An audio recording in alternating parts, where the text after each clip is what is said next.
Hey everyone, we're back with another reaction video, and today we're coming back with another one of George Carlin, the Ten Commandments. Wow. After the religion is BS, we have this We're one. back to the So Ten it's the same Commandments. topic. But so. are they the Ten Commandments or the George Carlin Ten Commandments? Now we're gonna have to find out.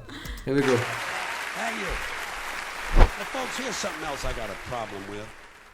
The Here's Ten the point. Commandments. Here's my problem. Why are there 10? You don't need 10. I think the list of commandments was deliberately and artificially inflated to get it up to 10. It's a padded list. Here's what they did. About 5,000 years ago, a bunch of religious and political hustlers got together to try to figure out how to control people, how to keep them in line. They knew people were basically stupid and would believe anything they were told. Yeah. So they announced that God had given them some commandments. Up on a mountain, when no one was around, Well, no one was God had watching. given them the 10 Commandments. But why them? But let me ask you this. When they were sitting around making this shit up, why did they pick 10? Why 10? Why not 9 or 11? I'll tell you why. Because 10 sounds official. 10 sounds important. They knew if it was 11, people wouldn't take it seriously. So what, are you kidding me? The 11 Commandments? Get the fuck out of here. Really? 10 sounds important. 10 is the basis for the decimal system. It's a decade. It's a psychologically satisfying number. The top 10, I the agree. 10 most wanted, the 10 best true. dressed. Yeah. So having 10 commandments was really a marketing decision. Never thought about it this way. 10 commandments. Yeah, really. It's a Wow. we even count in decimals, like True. Yeah. Wow. Yeah, if you think about it, 10. We find it important. Commandments was really a marketing decision. They marketed their own. Yeah. It's clearly a bullshit list. It's a political document artificially inflated to sell better. I'm going to show you how you could reduce the number of commandments and come up with a list that's a little more workable and logical. Let's see. We're going to start with the Workable first and three, logic. and I'll use the Roman Catholic version because those are the ones I was taught as a little boy. I am the Lord thy God, thou shalt not have strange gods before me. Yeah. Thou shalt not take the name of the Lord thy God in vain. Thou shalt keep holy the Sabbath. Right off the bat, the first three, pure bullshit. Sabbath day, Lord's name, strange gods. Spooky language. Spooky language. Designed to scare and control primitive people. In no way does superstitious nonsense like this apply to the lives of intelligent, civilized humans in the 21st century. You throw out the first three commandments, you're down to 7. Next, honor thy father and mother. Obedience, respect for authority. Just another name for controlling people. Wow. The truth is, obedience and respect should not be automatic. They should be earned. They should be based on the parent's performance. Parents' performance. So true. And government performance. And. Some parents deserve respect. Most of them don't. Period. You're down to 6. Now, in the interest of logic, something religion is very uncomfortable with, Yeah. we're going to jump around the list a little bit. Thou shalt not steal, thou shalt not bear false witness. Stealing and lying. Well, actually, these two both prohibit the same kind of behavior. Dishonesty, stealing, and lying. So you don't need 2 of them. Instead, you combine them and you call it thou shalt not be dishonest. And suddenly, you're down to 5. And as long as we're combining, I have 2 others that belong together. Thou shalt not commit adultery. Thou shalt not covet thy neighbor's wife. Once again, these 2 prohibit the same kind of behavior. In this case, marital infidelity. The difference is coveting takes place in the mind. And I don't think you should outlaw fantasizing about someone else's wife. Otherwise, what's a guy going to think about when he's waxing his carrot? But marital fidelity is a good idea, so we're going to keep the idea and call this one, thou shalt not be unfaithful. And suddenly, we're down to 4. But when you think about it, honesty and fidelity are really part of the same overall value. So in truth, you could combine the 2 honesty commandments with the 2 fidelity commandments and give them simpler language, positive language instead of negative, and call the whole thing, thou shalt always be honest and faithful, and we're down to 3. Thou shalt, they're going away fast. Thou shalt not covet thy neighbor's goods. This one is just plain fucking stupid. Coveting your neighbor's goods is what keeps the economy going. Am I right? Your neighbor gets a vibrator that plays "O Come All Ye Faithful." You want to get one too. Coveting creates jobs. Leave it alone. You throw out coveting and you're down to two now. The big honesty and fidelity commandment. And the one we haven't talked about yet, thou shalt not kill. Murder. The fifth commandment. But when you think about it, Here we go. Think about it, religion has never really had a big problem with murder. Not really. More people have been killed in the name of God than for any other reason. All you have to do... Yeah. Tell me about it. Tell All me you have to do about is it. look at Northern Ireland, the Middle East, Kashmir, the Middle Inquisition, East. the Crusades, and You the gotta World bring it Trade up. Center to see how seriously the religious folks take "thou shalt not kill." The more devout they are, the more they see murder as being negotiable. It's negotiable. It's rewarding. It's actually, you get rewarded by killing, yeah. It depends. It depends.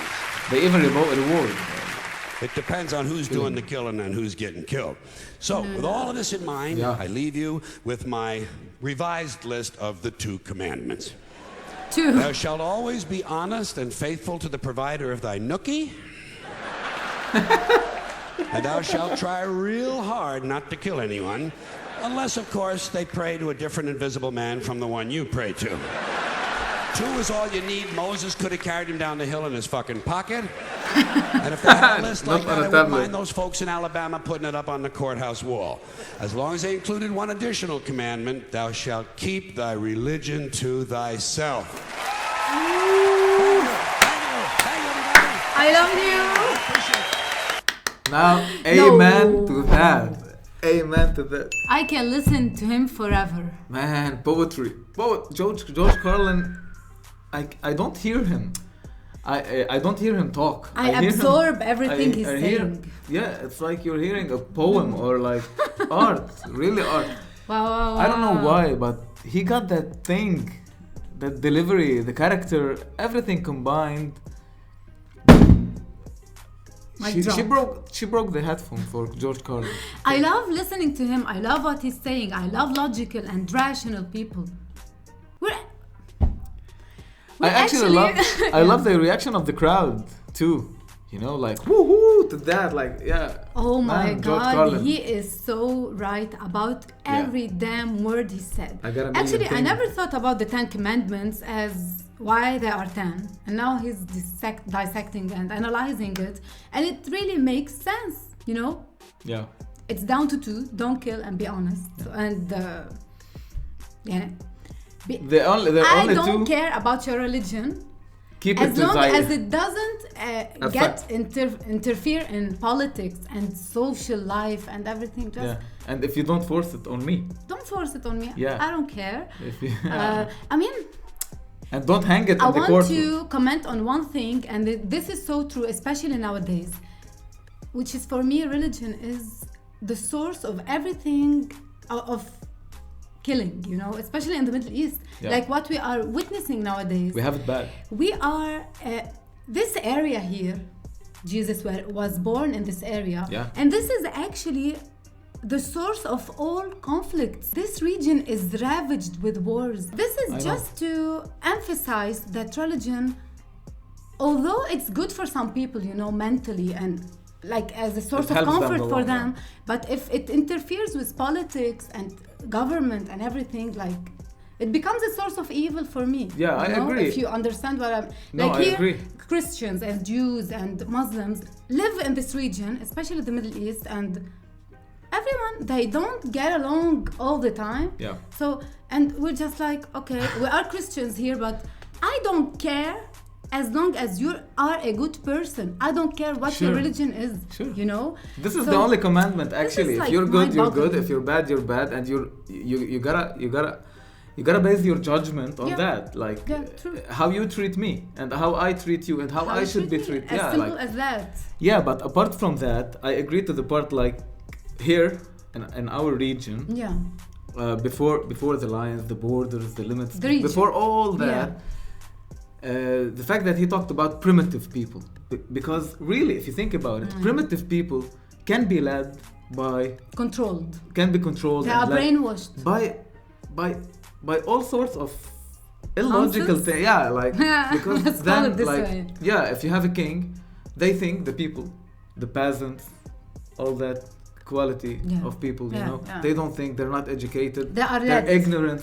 Yeah, like they think that God put him there, and he talks as if he were God. Actually, in a nutshell, for me, religion, you cannot draw morality from religion, you know? Not everything. Like if you read the Old Testament, you cannot get inspired and draw the morality from Old Testament. So I don't know, it's so funny for me. Like we've read everything. Like if you are into the subject and you want to know more, you eventually become like the other side of being religious. So, and it really makes more sense when you look at it. And I was reminded of Mehdi Lahanti. I watched one of his episodes and he said that God cannot be forgiving and merciful at the same time, like, and just, you know, and just and merciful. They are contradictory. So if you are just, you punish the people that are bad, and then you reward the people that are doing good. Right. How can you be just and then forgiving? How can you forgive the ones who did bad things? Like, so it's you really, gotta punish, but if you're punishing, you're not forgiving, and if you're forgiving, you can't punish. Therefore, you can't be just. It's so weird. Yeah, I get that. Wow, man, you wanna get into the logic. You pricked my mind with this one. But it's, I don't know. Actually, going back to the Ten Commandments, I think that all religions follow the Ten Commandments because they're in the Old Testament, before the Bible, and before. I was reminded of. And before, and they're all like adopted the Ten Commandments. I think morality predates religion. So you judge things based on your own. Someone said, I think it's Christopher Hitchens. He said that morality predates religion. In a sense that it's intuitive in a person to be a good person. Regardless, I don't need a book or anything to tell me what's right and what's wrong. So because we already did that before the book. When I read about don't kill, don't steal, don't like what, it's actually, I know that, you know, and religion is used as a tool to control and to, you know, I find it. And even before all that, even before writing anything, humanity has been on Earth for 100,000, maybe 200, you know, and for the fact that in the last 4 or 5K of them, we have anything written, you know, and like it's like God watched.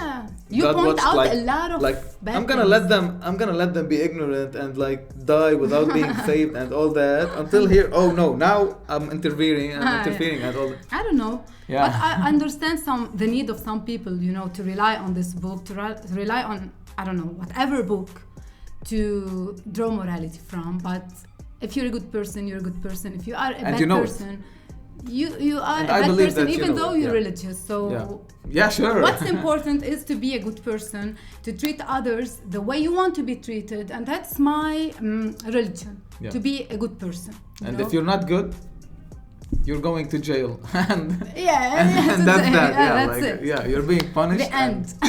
The end. The end. There's no, you know. Now we gotta be at the end of our video. We can talk forever. Wrap it up. For any recommendation, make sure to drop down a comment below and don't forget to like the video. And of course, our journey with George Carlin will definitely continue. So stay tuned for more.